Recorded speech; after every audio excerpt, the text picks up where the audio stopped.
I'm Karyn Bryant for MMA H.E.A.T. I'm here at Xtreme Couture with Frank Trigg. And Frank, you were recently victorious over at BAMMA over John Phillips.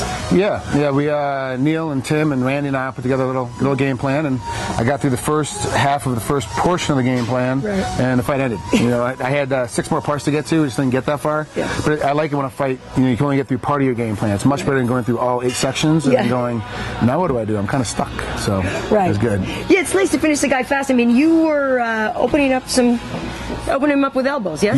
Yeah. Blew new tactic we try to go back to. I used to have really good ground and pound. I used to be really aggressive, using my wrestling a lot more, so we're kind of going back to that standing ground. Improving a couple of things on our feet, you know, as far as technical mishaps, you know, dropping my right hand a little bit, dropping my left hand at certain times, and just being a little bit more violent on top. And one of the things you want to do is really establish an elbow game early, because if you violently drop an elbow on somebody, it gets a little nervous, and they start wondering what's going to happen next. And I just got lucky. I threw 4 elbows and cut them 3 times, so it worked out. That's actually a good intimidation element right there, like you said, because you would get nervous. Damn, that hurt. Well, it's kind of like fighting again. It was kind of like fighting Anderson Silva. You beat him up on your feet. You know, you're getting beat up on your feet by him rather, and then obviously in the middle, I'm gonna take him down. I got a shot if I take him down, because Sonnen showed us.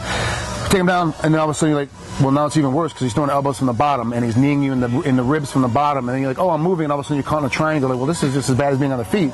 I should just kept it on the feet where I could run at least. Run away. You know? So that's the game plan. Is you try to get guys so nervous about what you're going to do in any position that they just want to keep it in the safest spot for them, which traditionally is on the feet. But for me, that's better for me because I'm able to crowd you and keep you inside and keep you pinned up against the cage. And so what does this mean for you in terms of fighting with BAMMA? How are you going to continue with them? And I'd like to continue with them, but it's up for the managers at this point. You know, I expressed my opinion that I want to continue. I expressed that I want to fight Tom Watson for the title. If I'm next in line, I don't know what they're doing over there, you know, as far as the hierarchy goes. But my understanding was that the John Phillips fight was a #1 contender fight, and now it's just getting the contract done and getting negotiated. My understanding is that BAMMA 7 is September 10th. Training camp's got to start July 10th. We're at June 30th, which means we basically have a 10-day window for them to get things worked out. Hopefully it does. If it doesn't, then we'll find another opportunity. Right. And it's interesting. You've been sort of the international fighter. You fought in Israel. Before that, you're fighting in England. You know, we talked once before about being in the UFC and fighting other places. So where do you find the joys now? I mean, is it important for you to get a title again, or is it just important for you to just be fighting still, no matter where? You know, one of the things about fighting is if I get the title, that's the bonus of fighting. Remember, I was in 2 famous title hunts with Matt Hughes in the UFC and lost both, but I still continued to fight afterwards. A lot of guys said I should have retired probably 10 years ago, really. Like I should have got out of the way, but I enjoy training. I got up this morning and trained. I'm not in camp. I'm not doing anything. I'm just got up to go ride because I need to stay in cardio shape. You know, I'm doing a lot of rehab and trying to keep my body together and keep it in line. So when I have to start training camp, I'm ready to go. I'll never be able to stop training. Whether or not my body allows me to be at the highest level where these guys are, I don't know. But the way I've changed my style the last couple fights, the way that I've changed my camp entirely. Not that anybody got fired or anybody got, it's just decided it's time for a change, and doing that kind of thing kind of gives you a longer lifespan. And as a result, if I get a title, it's a bonus.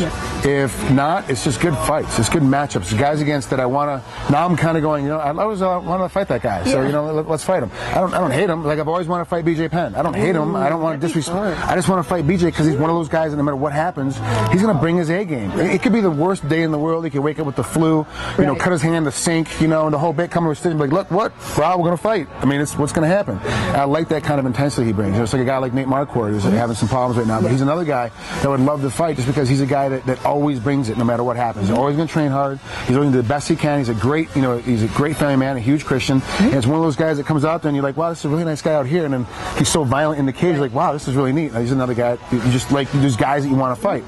Tom Watson's one of those guys. He's a really nice guy. I like him. I like him outside. He's one of GSP's main training partners. So he's a guy that actually knows how to train. He knows what to do. He improves his game every single time.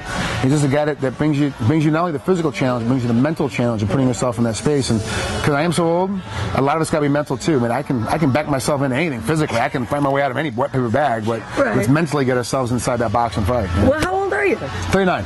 Just turned 39 in May. Yeah. Well, you're looking good for 39. Thank you. I turned. You're looking. No, I should say you're looking good. You don't want to say you're looking good for 39 because that means bad.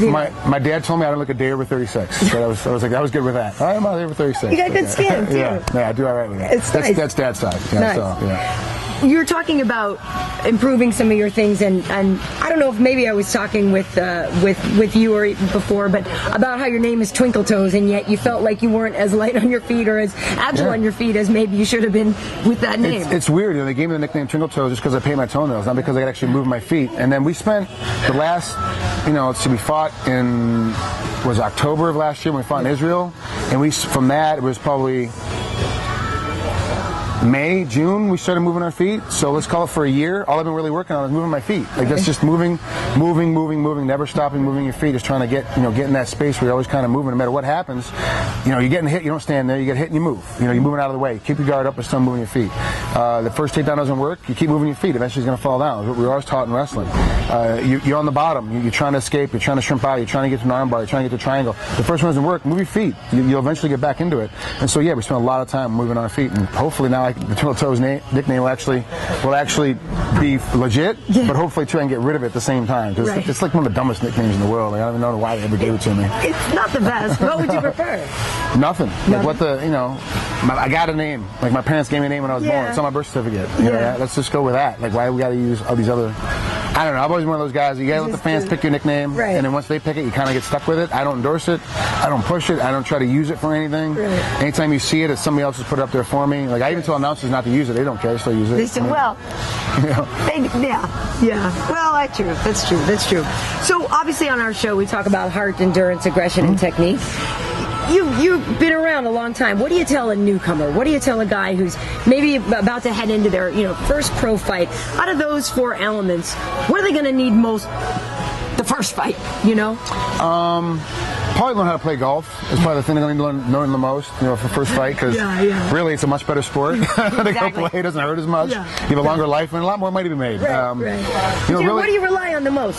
The first time that I fought, because I've been wrestling for so long, it was just aggressiveness is all I had to do, and I knew I could outbeat everybody just by being aggressive. The sport has changed so much now that you really have to be patient in your first fight. The problem is a lot of newbies, they want to go out there and I got this new 1-2 combination. It works in practice. I'm gonna hit it with this guy with it. Well, just because it works in practice, because you know how to find the space and find the area to make it work. You get your opponent moving in the right direction, and obviously you can hit him with the 1-2. Newbies want to do it right away, and they run right into a guard. They're punching right through the guard, and it's a wasted effort.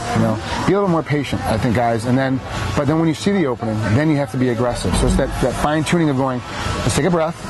Wait till the space is there, then once the space is there, now I'm gonna run right through them. And then once you find that opening, like a shark after blood in the water, you just keep going until you find the meat and take a bite out of it and just keep going. Now you've been commentating a lot.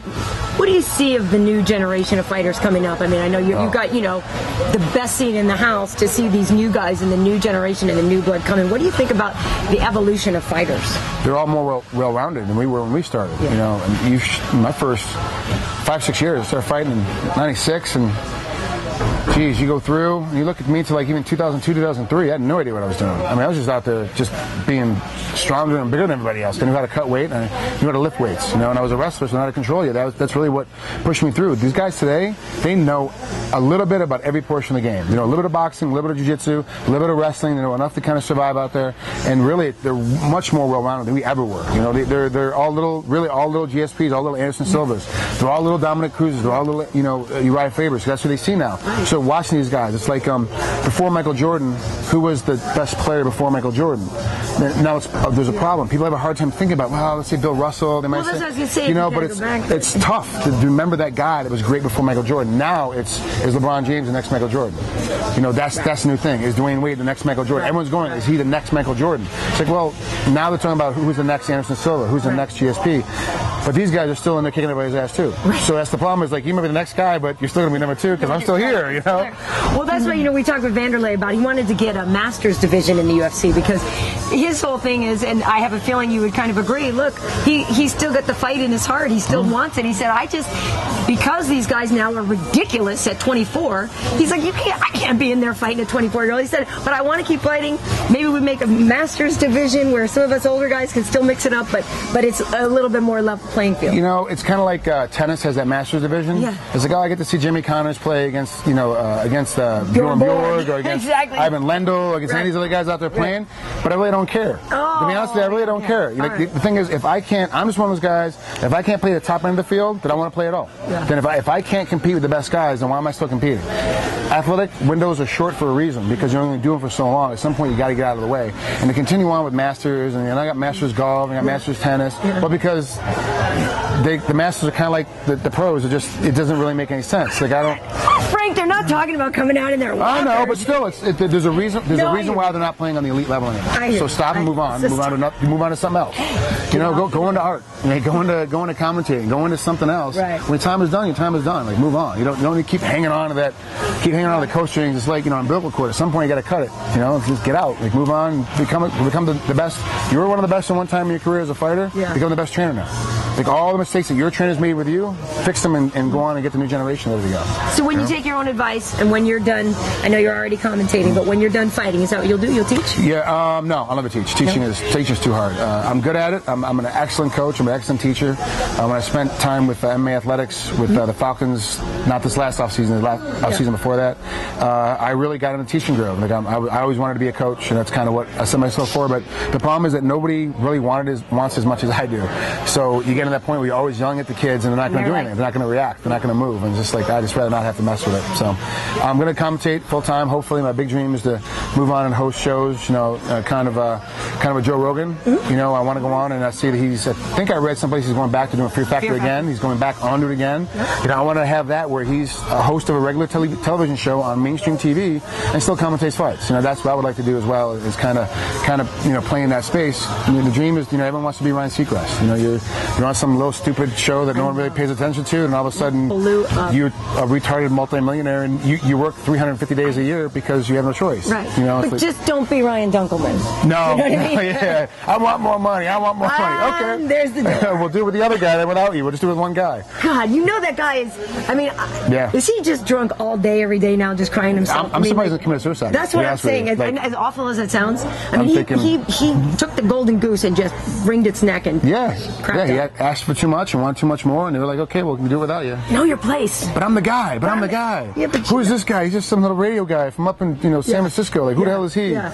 Well, now he is the guy. He's the guy. You're trying to get shows written by him now. It's like Dunkleman's calling Seacrest going, please, I wrote this show. Can you please produce it, please, so I can get on TV again?